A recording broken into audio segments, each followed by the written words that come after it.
वज़ीर-ए-आज़म शहबाज शरीफ अदालत में पेश हो गए। 10 अरब रुपए हर्जाना केस का क्या बना?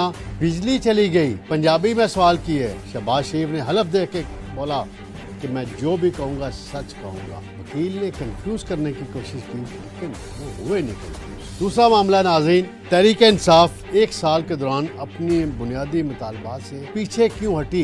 ये क्या कहानी है? फिर एक और बहस चल पड़ी है कि इमरान खान अलीमा खान से मुलाकात नहीं करना चाहते, इसलिए मुलाकात नहीं हो पा रही। इस दावे में क्या सदाकत है? फिर नाज़रीन, जस्टिस मंसूर अली शाह की बड़ी ख्वाहिश पूरी हो गई। क्या हुआ? उनको कौन सी खुशी मिल रही है, ये मैं आपको बताऊंगा। बिस्मिल्लाहिर्रहमानिर्रहीम। नाज़रीन, मैं हूँ तारिक सुमैर, डेली मुमताज़ डिजिटल के साथ। नाज़रीन, सबसे पहले मैं आता हूँ नाज़रीन, ये बात तो थोड़ी पुरानी है लेकिन मामला अदालतों में है। कहा जा रहा है कि जी सेशन अदालत लाहौर में आज केस था और इमरान खान के ख़िलाफ़ 10 अरब रुपए हर्जाने का केस दायर किया हुआ है शहबाज शरीफ साहब ने। शहबाज शरीफ पर इमरान खान ने प्रेस कॉन्फ्रेंस करके इल्ज़ाम लगाया था रिश्वत का, कमीशन का, करप्शन का, और टीवी चैनल्स पे और मीडिया में बहुत चर्चा हुआ था इन बातों का। लेकिन वहाँ सेशन जज की अदालत में वीडियो लिंक के ज़रिए पेश हुए वज़ीर-ए-आज़म, तो इमरान खान के वकील हैं मियां मोहम्मद हुसैन, उन्होंने जरा की। शहबाज शरीफ ने पहले अदालत में हलफ लिया कि मैं जो कहूँगा सच कहूँगा, गलत बयानी नहीं करूँगा।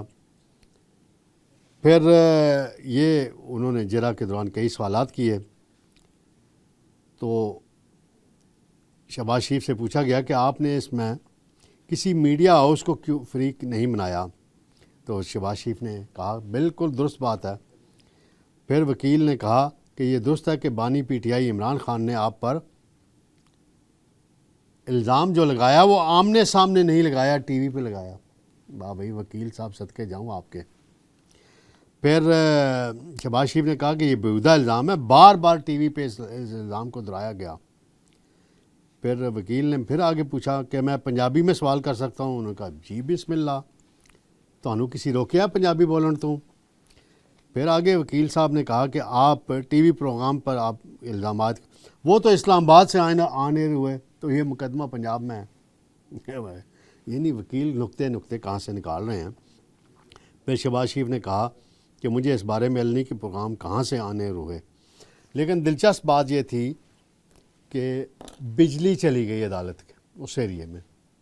अब लेस्को वाले की सख्ती आ गई है कि वज़ीर-ए-आज़म अदालत में पेश हों, वीडियो लिंक के ज़रिए हों, जैसे भी हों, और बिजली, और इमरान खान को पेश करना हो तो इंटरनेट का बहाना कि जी नहीं, वो पिछले दिनों एक अदालत इस्लामाबाद की एंटी टेररिस्ट में आना था, तो वे पहले कहा गया जी बराह रास्त उनको अदालत में लाया जाए। फिर कहा गया वीडियो लिंक के ज़रिए, तो अडयाला जेल के हुकाम ने कहा ये इंटरनेट और ये काम कर रहा। बहरहाल वो एक अलग मौजू है।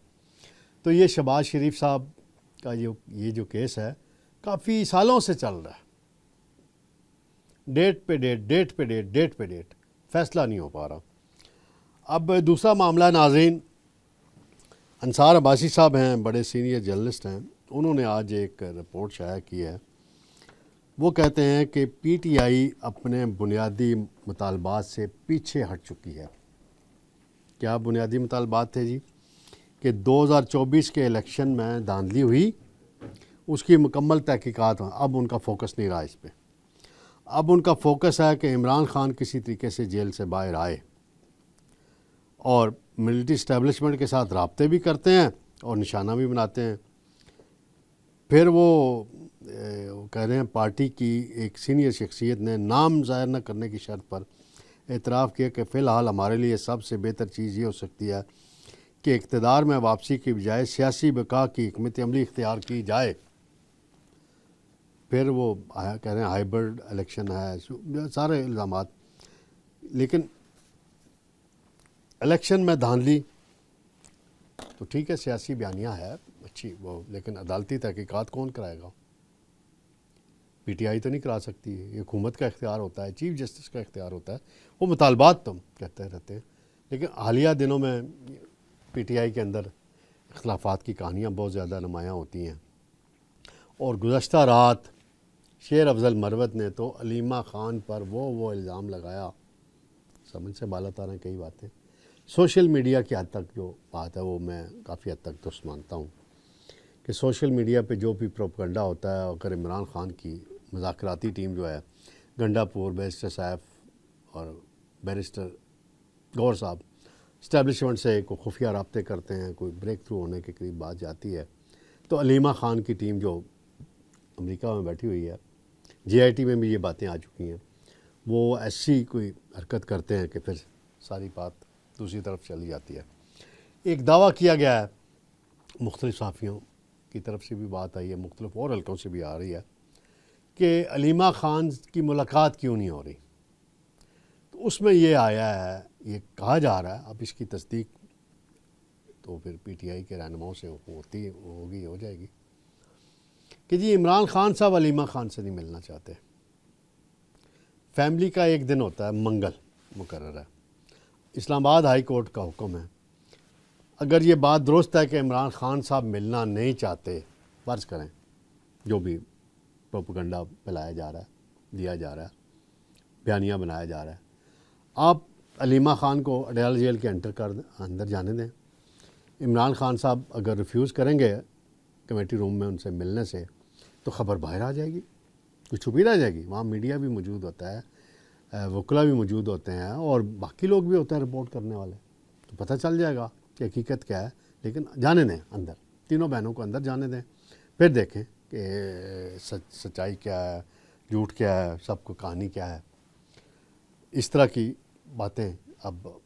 اور شیر افضل مروت نے بڑے جو سنگین الزامات لگائے ہیں علیمہ خان پہ، اور کہا ہے کہ بڑی بدتمیزی کرتی ہیں، ڈکٹیشن دیتی ہیں، پھر بشرا بی بی پہ الزامات لگائے ہیں، تو ان کی ٹولنگ خاصی ہو رہی ہے سوشل میڈیا پہ۔ کل اس کے ندیم ملک صاحب کے انٹرویو کے بعد میں نے دیکھا ہے کہ کافی شیر افضل مروت جو ہیں وہ نشانے پہ آئے ہوئے ہیں۔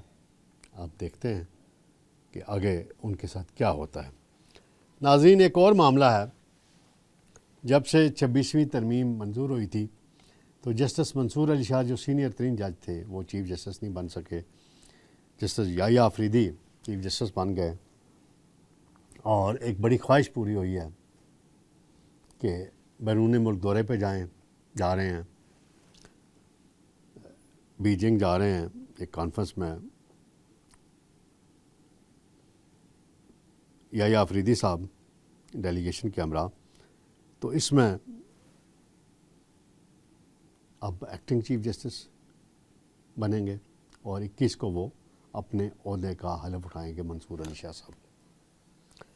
اب ایکٹنگ چیف جسٹس بن کے وہ کیا کر لیں گے پی ٹی آئی کے لیے؟